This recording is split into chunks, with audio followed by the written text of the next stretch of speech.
పెళ్లి కాకుండా ఓయో రూమ్లకి వెళ్తే ఏం జరుగుతుంది? మీకెప్పుడైనా ఈ డౌట్ వచ్చిందా?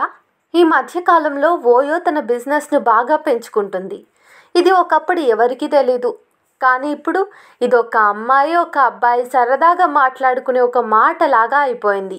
అతి తక్కువ ధర అని చెప్పి దాన్ని జనాల్లోకి తీసుకెళ్లి జనాలకు బాగా అలవాటు చేశారు. దీనివల్ల జంటలు ఓయో రూమ్లకు వెళ్ళటం ఎక్కువైంది. అయితే పెళ్లి కాకుండా ఓయో రూమ్కి వెళ్ళవచ్చా అనే సందేహం చాలా మందికి ఉంది. దీనికి అడ్వకేట్లు ఏమని చెప్తున్నారో ఈ వీడియోలో తెలుసుకుందాం. ఇద్దరు వ్యక్తుల మధ్య ఎలాంటి బిజినెస్ కానీ డబ్బు బదిలీలు కానీ జరగకుండా ఉంటే వారు వెళ్ళొచ్చని అంటున్నారు ఈ ఓయో రూమ్లకు. వారి మధ్య డబ్బు ట్రాన్సాక్షన్ జరిగితే ఖచ్చితంగా దాన్ని వ్యభిచారం అంటారు. ఎవరైనా బుక్ చేసుకుని ఓయో రూమ్కి వెళ్తే వాళ్ళు పోలీసులకు దొరికితే అది వ్యభిచారం కింద కేసు నమోదు చేస్తారు. ఎందుకంటే ఇప్పుడు ఇది ఓయో రూమ్లలో కూడా నడుస్తుంది. దీనిపై సుప్రీంకోర్టు కూడా ఒక జడ్జిమెంట్ ఇచ్చింది.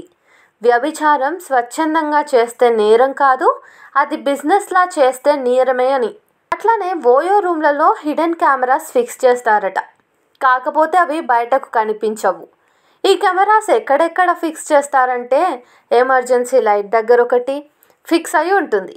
అలాగే ఇంకోటి సీలింగ్లో ఫిక్స్ అయి ఉంటుంది. మూడోది ఫ్యాన్లో కూడా హిడెన్ కెమెరా ఉంటుందట. ఇక సాకెట్లో ఒక కెమెరా ఉండే అవకాశం ఉంది. ఇంకా టీవీ కంట్రోల్ కూడా కెమెరా ఉంటుందట. అలాగే వాష్రూమ్లో ఉండే అద్దం దగ్గర కూడా కెమెరా ఉంటుందట. ఈసారి ఓయో వెళ్ళినప్పుడు జాగ్రత్త మరి.